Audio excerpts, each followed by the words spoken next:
एक बार की बात है, एक लड़का था, उसका नाम सबल था, जो नगर में रहता था।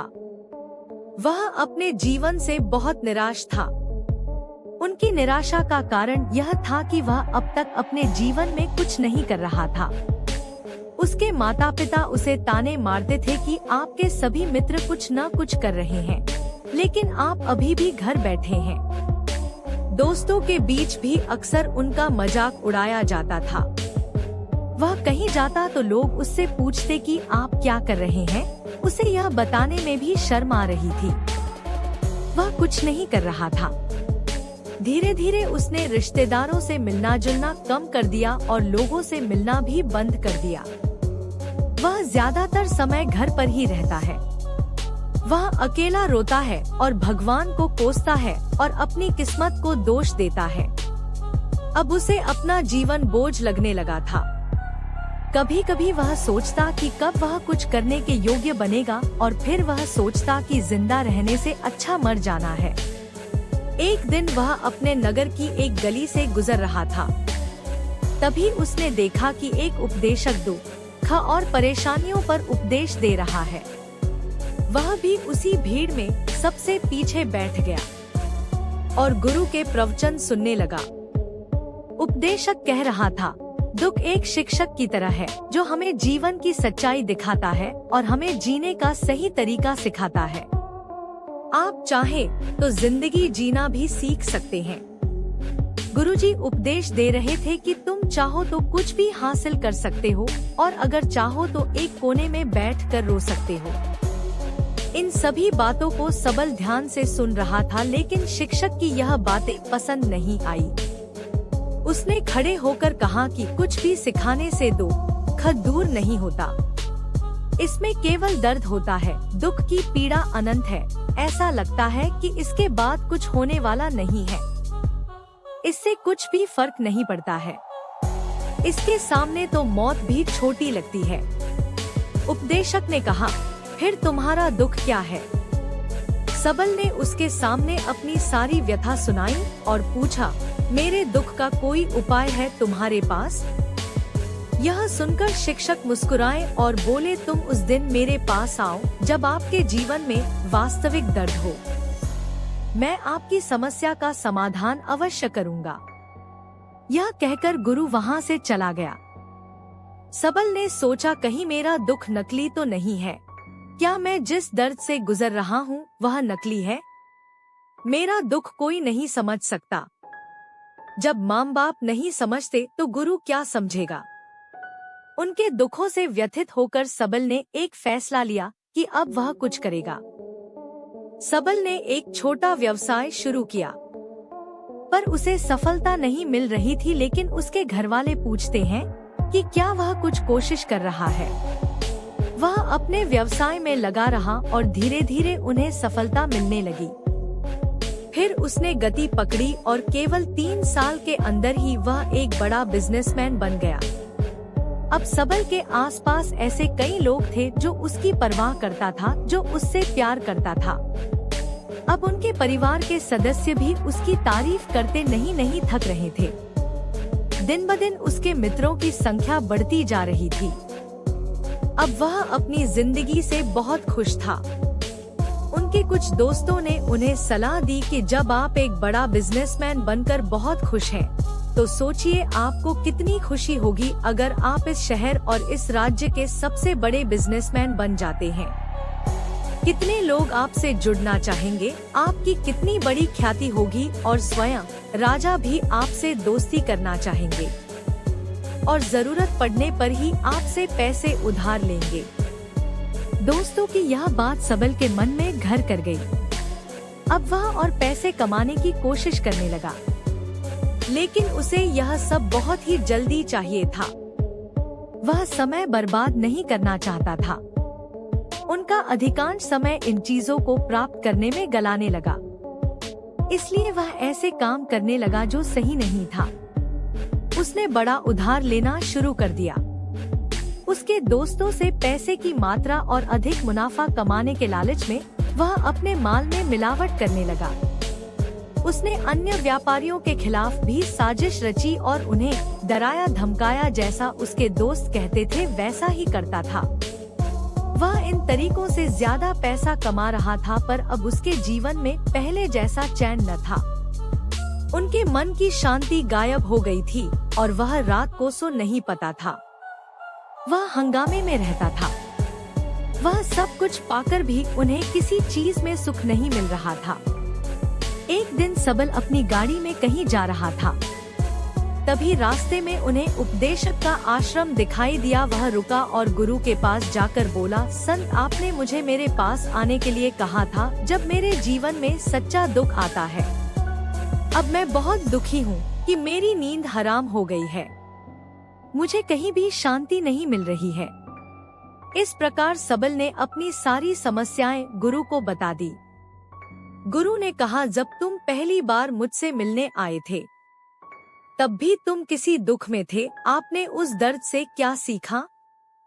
सबल ने कहा कि सिर्फ सोचने और चिंता करने से कुछ नहीं होता। आपकी दृष्टि को सच करने के लिए यह कार्रवाई करता है। और सिर्फ काम करने से कुछ नहीं होता, परिणाम भी मिलना चाहिए।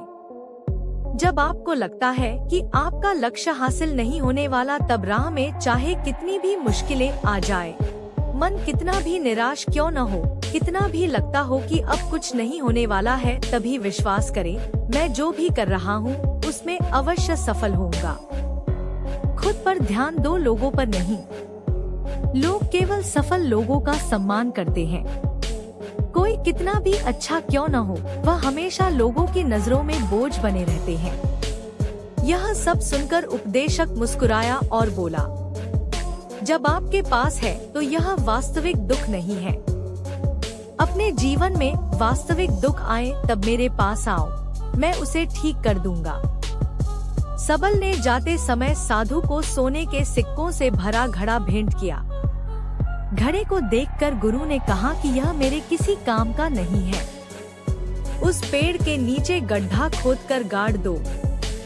सबल ने घड़े को पेड़ के नीचे दबा दिया, जैसा कि गुरु ने बताया, और वहां से चला गया। कुछ दिनों से कारोबार ठीक चल रहा था, लेकिन व्यापार के गलत तरीके के कारण धीरे धीरे उसे व्यापार में घाटा होने लगा। उसकी सारी दौलत धीरे धीरे खत्म होने लगी और एक दिन ऐसा भी आया जब उसके पास कुछ भी नहीं बचा और उस पर कर्ज का बोझ चढ़ गया था। परंतु वह निश्चिंत था, क्योंकि उसने अपना सारा कर्ज अपने दोस्तों से लिया था। उसने सोचा कि उसके दोस्त बुरे वक्त में उनके साथ खड़े रहेंगे, लेकिन ऐसा कुछ नहीं हुआ। जैसे ही बुरा वक्त आया, दोस्त पहले उससे कर्ज मांगने लगे। अगर उसने कर्ज नहीं लौटाया, उन्होंने उसे जान से मारने की धमकी भी दी। उनके सभी शुभचिंतक और प्रियजन उससे दूर हो गए। उसके दोस्त, जो उसके साथ मस्ती किया करते थे, अब उससे दूर भाग रहे थे। उसका परिवार उसकी गलतियां और कमियां गिनने लगा। उनकी सारी संपत्ति नीलाम कर दी गई और उसके पास कुछ भी न बचा। जब उसने अपने पिता से मदद मांगी, पिता ने कहा कि मेरे पास थोड़ी सी संपत्ति है, मैं तुम्हारी माँ को क्या कहूँगा अगर मैं तुम्हें दे दूँ। यह संपत्ति हमारा अंतिम उपाय है। सबल के मन में गहरा दुख छा गया। उसके आसपास कोई नहीं था जो उनके दुख को समझ सके, जो उसे संभाल सके। जनता के इस विश्वासघात के कारण वह अंदर से टूट चुका था। वह सोचने लगा कि अब जीने का क्या मतलब है, अब मौत ही मेरा सहारा है। वह आत्महत्या करने के लिए पहाड़ी पर जा रहा था, तब से उसे याद आया कि उस शिक्षक ने उससे कहा था, मेरे पास आओ जब तुम्हारे जीवन में वास्तविक दुख हो। सबल गुरु के पास गया और अपनी सारी व्यथा सुनाई। आंखों में आंसू लिए उसने कहा, हे गुरुजी, मेरे दुख का निवारण कीजिए। गुरु ने कहा, जब जीवन में असली दुख होता है तब मेरे पास आ जाना, मैं इसे जरूर ठीक करूँगा। सबल ने कहा कि ये क्या हो रहा है, मेरी जिंदगी में अभी दुख नहीं है, तो आखिर असली दुख क्या है?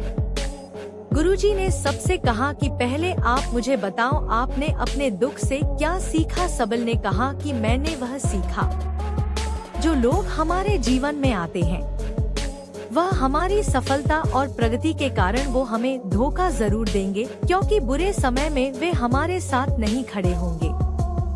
वे अच्छे समय में ही हमारा फायदा उठाएंगे और बुरे समय में हमें छोड़ देंगे। उन लोगों पर ही भरोसा करें जो हमारे बुरे समय में हमारे साथ खड़े रहते हैं। लेकिन ऐसे लोग बहुत कम होते हैं, लेकिन जिनके पास है उन्हें उनकी सराहना करनी चाहिए, उनका अपमान नहीं करना चाहिए। मैंने कभी भी किसी के खिलाफ साजिश नहीं रखना चाहिए। अपना काम ईमानदारी और धैर्य से करें और कभी लालची मत बनो। अपने सारे दुख दर्द और अनुभव बयां करने के बाद सबल गुरुजी के सामने आंखों में आंसू लिए बैठ गया। कुछ देर बाद साधु उठे और पेड़ के नीचे एक गड्ढा खोदा और घड़ा निकाल लिया जो सोने के सिक्कों से भरा हुआ था। उसने सबल को देकर कहा, मेरे पास आओ जब तुम्हारे जीवन में वास्तविक दुख हो। सबल ने अपने शिक्षक को धन्यवाद दिया और उसे प्रणाम करके चला गया। उस पैसे से उन्होंने एक छोटा सा व्यवसाय शुरू किया। अब वह छोटा व्यापारी बनकर भी खुश हैं। उन्होंने पूरी लगन और ईमानदारी से कारोबार किया। जल्द ही वह अपने शहर का एक बड़ा व्यापारी बन गया। उनका जीवन सुख सुविधाओं से भरा हुआ था। लेकिन कोई कितना भी अच्छा क्यों न हो, लेकिन जीवन में दुख आता है तो सबल के जीवन में भी दुख आते थे। अपने माता पिता की मृत्यु के रूप में वे दोनों एक ही दिन मर गए। सबल अपने माता पिता से बहुत प्यार करता था, इसलिए उनके निधन से उन्हें गहरा सदमा लगा। वह शवों को ले गया, दोनों को श्मशान घाट ले गया जहां अंतिम संस्कार किया गया।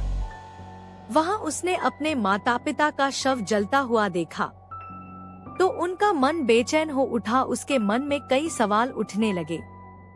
वह घर वापस आ गया, इसलिए उसने अपने माता पिता के घर और संपत्ति को देखा जिसके लिए उनके पिता हमेशा लड़ते रहे। आज जो छूटा पड़ा है, जिन्होंने इसकी देखभाल की, इसके लिए लड़ने वाले इस दुनिया से चले गए। उसके पिता ने जो कुछ कमाया वह सब यहीं रह गया। एक दिन पहले तक उसके पिता मारपीट करते थे किसी के साथ उसकी संपत्ति के लिए। आज वो खुद इस दुनिया से चले गए। उसका मन ऐसे अनेक विचारों के बवंडर में था। वह अंदर से अकेला और डरा हुआ महसूस कर रहा था। वह खाली महसूस कर रहा था। उसे लगा कि कुछ है, वह समझ नहीं सका। इसलिए वह गुरु के पास गया। उसे देखकर गुरुजी ने कहा, क्या जीवन में कोई दुख है? सबल ने कहा, वैसे तो जीवन में कोई दुख नहीं है, सब कुछ अच्छा चल रहा है, लेकिन आज मेरे माता पिता का देहांत हो गया है। मैं इस घटना से बेहद दुखी और परेशान हूँ। गुरुजी ने कहा, इसमें दुखी होने की क्या बात है? एक दिन सबके अपनों को मरना है। कोई न कभी जिया है और न कभी रहेगा। एक दिन तुझे भी मरना है। शायद तुम कल ही मर जाओगे या आप आज भी मर सकते हो। सबल ने कहा, क्या कह रहे हो गुरुजी? मैं भी मर जाऊंगा, लेकिन मैं अभी जवान हूँ। गुरु ने कहा कि सब जी रहे हैं इस भ्रम में कि मृत्यु केवल दूसरों को आती है, बड़ों के पास ही आती है। लेकिन जवान और बूढ़े मर जाते हैं, बच्चे मर जाते हैं। मौत का उम्र से कोई लेना देना नहीं है। यह सभी को प्रभावित करता है। मास्टर जी की ये बातें सबल के मन में घर कर गईं और वह चुपचाप चला गया। लेकिन उसका मन अभी भी बेचैन था। वह खाली महसूस कर रहा था। वह सारा दिन अपने बारे में ही सोचता रहा कि वह कौन है, वह इस दुनिया में क्यों आया है, क्या जीवन का लक्ष्य केवल चीजों को खाना और मरना है? ऐसे कई सवाल उसके दिमाग में लगातार उठ रहे थे, लेकिन उन्हें अपने किसी भी सवाल का जवाब नहीं मिल रहा था और उसका दुख दिन ब दिन बढ़ता ही जा रहा था। इसलिए कुछ दिन बाद वह फिर से गुरुजी के पास पहुंचा और बोला, हे स्वामी, मैं बहुत दुखी हूँ क्योंकि मैं यह नहीं जान पा रहा हूँ कि मैं कौन हूँ और मैं इस दुनिया में क्यों आया। यह सुनकर गुरुजी मुस्कुराए और बोले, आज आपके जीवन में पहली बार सच्चा दुख उत्पन्न हो गया है। यह वास्तव में दुख कहलाने के लायक है। हम नहीं जानते कि हम कौन हैं, हम क्यों आए हैं, क्या करें, कैसे करना है। सबल ने अपने गुरु से कहा कि उसकी दुर्दशा दूर करो। गुरु ने कहा कि हम सभी इंसान हैं, जीवन भर संग्रह करते रहते हैं। सबल ने कहा कि सभी इंसान जीवन भर धन, सम्मान, परिवार, प्रतिष्ठा, मित्र, शत्रु आदि जमा करता है। गुरु ने पूछा, क्या हम एकत्रित की गई चीजों में से कुछ भी अपने साथ ले जा सकते हैं? सबल ने कहा, कोई भी इंसान अपने साथ कुछ भी नहीं ले जा सकता, वह सिर्फ अकेला ही जाता है। मेरे माता पिता भी अपने साथ कुछ भी नहीं लेकर गए, सब कुछ धन संपत्ति वैभव सब कुछ यहाँ पर छोड़ कर गए। शिक्षक ने कहा, अब मेरी बात ध्यान से सुनो, इस संसार में हमें जो संग्रह करना चाहिए वह हम नहीं करते, चीजें हमारे सामने होती हैं, लेकिन हम उन्हें देखने की कोशिश नहीं करते। हमें इस दुनिया में जो कुछ भी इकट्ठा करना है वह हम खुद हैं, हमें खुद को जुटाना होगा ताकि जब हम मरे तो हम एकजुट हो सके और खुद को पहचानने में सक्षम होने के लिए। हम अंदर बंटे हुए हैं, हम प्यार, नफरत, गुस्सा, ईर्ष्या में बंटे हुए हैं। क्रूरता, धन, स्थिति, प्रतिष्ठा, सम्मान, पहचान, धर्म, जाति, सैकड़ों हजारों ऐसी चीजों और इच्छाओं में हम विभाजित हैं और टुकड़ों में जीवन जी रहे हैं। इस विभाजन के कारण हमारी चेतना कभी एक नहीं हो सकती। हमारी चेतना शक्ति बिखरी हुई है, इसलिए हमारे पास इतना समय नहीं है इतनी ऊर्जा नहीं कि हम मुड़ सकते हैं और अपने भीतर देख सकते हैं। वास्तव में धन, सम्मान और सुविधाओं का अभाव, लोग इसे दुख समझते हैं और जीवन भर के लिए जो दुख कहकर रोते और समाधान खोजने का प्रयास करते रहते हैं, उन्हें अपना समाधान कभी नहीं मिलेगा, क्योंकि जिसे लोग दुख कहते हैं वह वास्तविक दुख नहीं है, यह सिर्फ एक आदमी की इच्छा है। उसकी इच्छा कभी पूरी नहीं होती, इसीलिए व्यक्ति को कभी उनके प्रश्नों का समाधान नहीं मिलता। इसलिए इन सब से परे, यदि आप अपने दुखों का अंतिम समाधान चाहते हैं तो सबसे पहले खुद को समेटो। इस दुनिया से अपनी ऊर्जा वापस ले लो और इकट्ठा करो। अपने आप पर ध्यान केंद्रित करो, स्वयं पर ध्यान दो। अपने मृत्यु से पहले अपने आप को जानने की कोशिश करो, बिखरो मत। सबल ने कहा, तो गुरुजी, क्या हम इस संसार को छोड़ दें? हमारी सभी इच्छाओं को मार देना चाहिए, किसी से प्रेम नहीं करना चाहिए, धन संग्रह नहीं करना चाहिए, सम्मान की आशा छोड़ देनी चाहिए। शिक्षक ने कहा कि भावनाओं और इच्छाओं ऐसे बिखरे हुए मनुष्य में से निकल आओ, जैसे कोई पत्थर पहाड़ से गिरे जिस पर पर्वत का कोई वश नहीं है सिवाय देखने के। परेशान होना और कुछ खोना, वैसे ही बिखरे हुए मनुष्य की इच्छाएं बेकाबू और दर्दनाक हैं। उसका अनियंत्रित मन इच्छा करता रहता है और कल्पना करता रहता है और यह दुख देता है। लेकिन जब एक व्यक्ति अपने मन को एकत्र करता है तो वह जो कुछ भी करता है वह उसके नियंत्रण में होता है। फिर उसकी इच्छा से इच्छाएं भी उत्पन्न होती हैं। सबल ने कहा कि आपने मेरे असली दुख का समाधान कर दिया। आपका बहुत बहुत धन्यवाद। अब से मैं खुद को समेटने, खुद को तराशने की कोशिश करूंगा। गुरुजी ने कहा कि मानव शरीर में बहुत ऊर्जा और शक्ति है, लेकिन यह फालतू के कामों में बंटा हुआ है, बेकार की बातों में लगा हुआ है। यह एक बहुत ही शक्तिशाली मशीन की तरह है, एक बच्चे के हाथ में रखा जा रहा है और वह बिना सोचे समझे अपनी शक्ति बर्बाद कर रहा है और बिना किसी नियंत्रण के। इसीलिए इस शक्ति पर ध्यान दे, अपनी चेतना और इसे इकट्ठा करे। सबल को अपने प्रश्नों का उत्तर मिल गया। उसने अपने गुरु का शुक्रिया अदा किया और चुपचाप चला गया। दोस्तों, उम्मीद है कहानी पसंद आई होगी। अगर आपको यह कहानी पसंद आई हो तो अपने दोस्तों और परिवार के साथ लाइक, सब्सक्राइब और शेयर जरूर करें हैं।